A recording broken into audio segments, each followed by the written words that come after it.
우리가 읽은 오늘 본문의 이야기는 공관복음, 즉 마태, 마가, 누가복음 세 군데 모두 기록되어 있는 이야기입니다. 그런데 공통점도 있지만 다른 점도 있는 것을 보게 됩니다. 예수님은 어떤 복음서에서는 바다를 먼저 잠잠히 한 후에 제자들을 꾸짖고 있고요. 또 어떤 다른 복음서에서는 제자들을 먼저 꾸짖고 바다를 잠잠케 하시는 그런 변화도 다른 점도 보게 됩니다. 그러나 세 복음서 모두 제자들의 믿음에 대해서 예수님이 언급하고 있다라는 것입니다. 그러니까 믿음이 중요하다라는 것을 말씀하는 것임에 틀림이 없다라고 생각합니다. 믿음에 관한 말씀입니다. 그런데 각 복음서에서는 제자들의 믿음에 대해서 조금씩 다른 뉘앙스와 견해를 가지고 있음을 보게 됩니다. 예를 들어서요, 오늘 본문인 누가복음에서는 슬라이드를 보시죠. 너희 믿음이 어디 있느냐라고 하셨어요. 마태복음에서는 믿음이 작은 자들아, 또 마가복음에서는 너희가 어찌 믿음이 없느냐. 공관복음 모든 곳에서 이 이야기를 다루고 있지만 기록하는데 예수님이 각각 복음서에서 믿음에 대해서 제자들을 향하여 다른 뉘앙스와 또 중요점으로 이 말씀을 하고 있음을 보게 됩니다. 계속 슬라이드를 보여주시기 바랍니다. 아니요, 아까 그 슬라이드요. 예.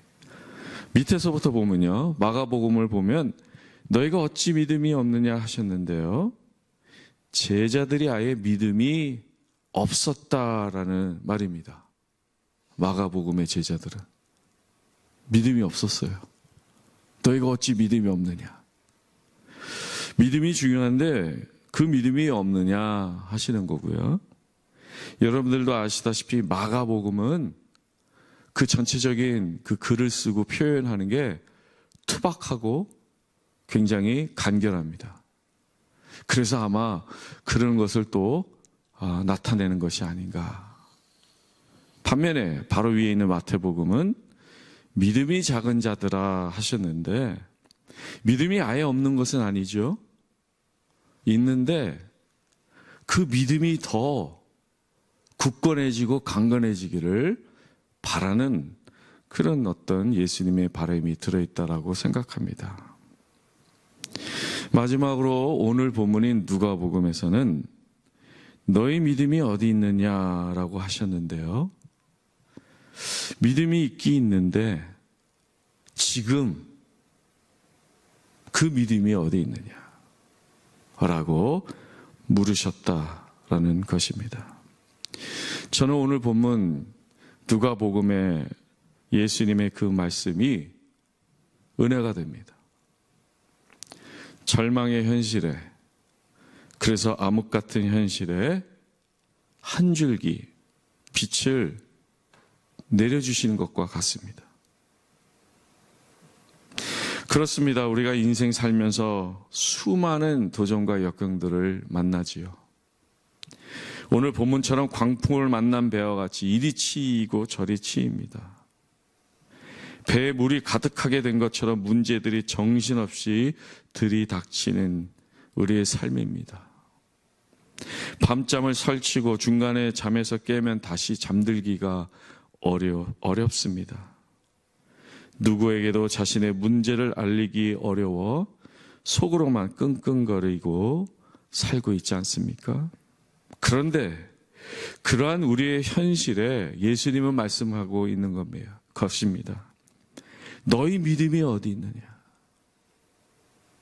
라고 말씀하고 있는 것입니다. 우리에게 이미 믿음이 있다라는 말씀이에요. 우리의 삶이 힘들수록 그 믿음을 더욱더 붙잡으라는 말씀입니다. 다른 것을 의지하지 말고 다른 것에 빠져 있지 말고 믿음을 붙잡으라 라고 말씀한다고 생각합니다. 우리는 다른 어떤 누구도 의지할 수 없습니다. 그것으로 해결될 수가 없습니다. 요행을 바랄 수도 없고요. 문제 앞에 눈 감고 귀 닫고 입을 막는다고 없어지는 것도 아닙니다. 오직 믿음을 찾고 붙잡는 그것입니다. 여기서 우리에게 있는 하나의 성향을 보게 되는데요.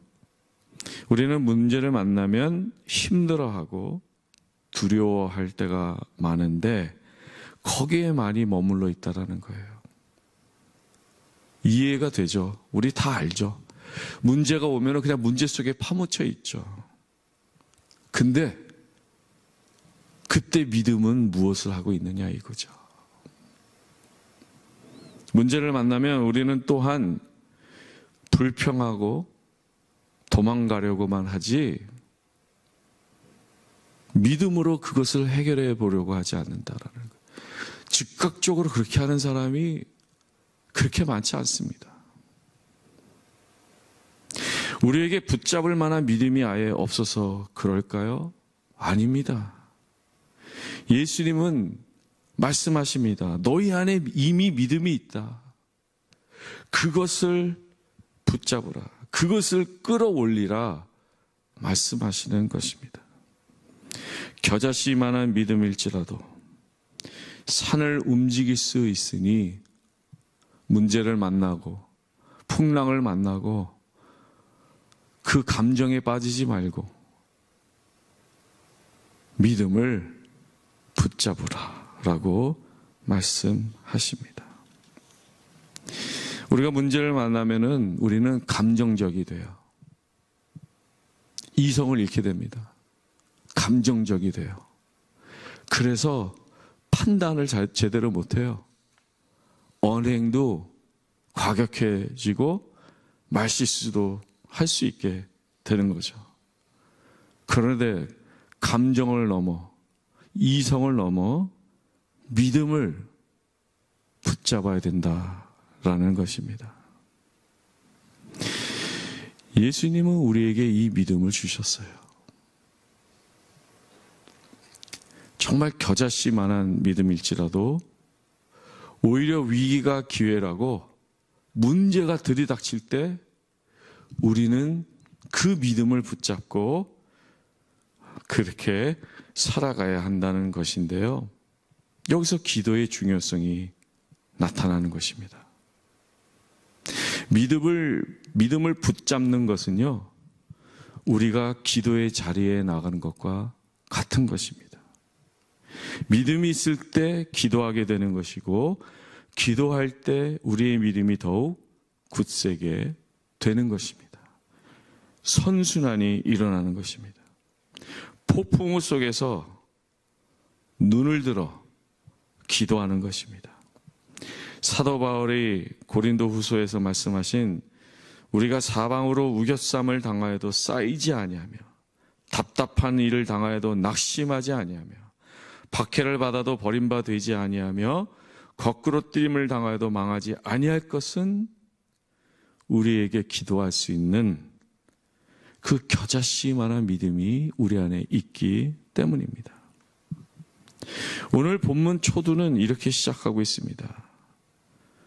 하루는 제자들과 함께 배에 오르사 그들에게 이르시되 호수 저편으로 건너가자 하심에 이에 떠나. 이게 무슨 말씀이에요? 제자들을 예수님은 부르셨고 제자들을 인도하고 계시다라는 거예요. 예수님께서 알파와 오메가 되셔서 우리들을 인도하고 계시다라는 거예요.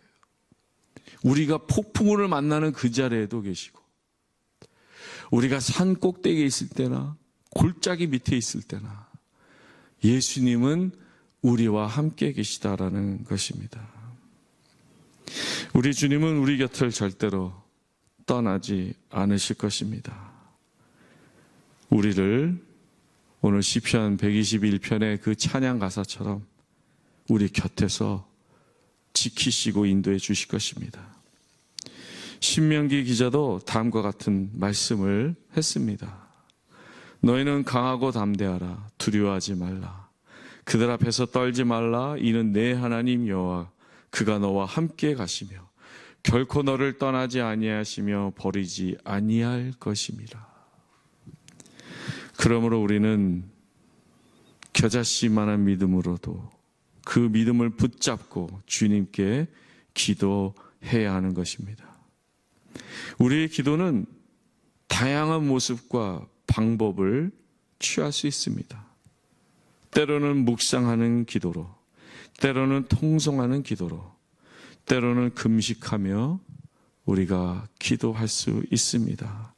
여러분들의 삶 가운데 문제와 어려움과 역경이 있을 때 여러분들에게 있는 여러 가지 기도의 방법과 모습으로 기도하시기 바랍니다. 주님께서 인도해 주실 것입니다. 오늘은 여러분과 함께 한 가지 기도의 모습을, 방법을 소개해 드리고 싶습니다. 이 기도를 Jesus Prayer라고 합니다. 예수 기도. 2000년 동안 내려온 아름다운 전통입니다. 3세기 광야에서 지냈던 일명 Desert Fathers, 사막의 교부들이 시작했다는 전승이 있습니다. 주 예수 그리스도 하나님의 아들이시여 이 죄인을 불쌍히 여기소서. 매우 간결하고 그렇지만 모든 것이 함축되어 있습니다. 이 기도를 반복해서 하는 겁니다. 주 예수 그리스도 하나님의 아들이시여 이 죄인을 불쌍히 여기소서. 여러분들의 삶 가운데 문제 앞에 무너질 것 같고 폭풍을 만나 어찌할 바를 모를 때 조용한 가운데 이 기도를 반복하여 드리시길 바랍니다. 우리의 마음이 고요해질 것입니다. 주님의 인도하심 가운데 우리는 회복과 충만함을 경험하게 될 것입니다. 이런 기도를 통해 우리는 주님의 깊이 연결이 되고 주님을 향한 우리의 믿음은 더욱더 커지게 될 것입니다. 그래서 내가 알고 있는 주님이 아니라 정말 자연까지도 이 세상 모든 것을 주관하시는 주님임을 더욱더 깨달으며 그런 믿음으로 우리는 또한 살아갈 수 있게 될 것입니다. 우리의 삶 가운데 함께 계시는 주님께 늘 기도드리며 깊은 교제 가운데 살아가실 때 이 모든 것들을 통하여 여러분들이 더욱더 정금같이 되어지기를 간절히 바랍니다. 찬양하시겠습니다.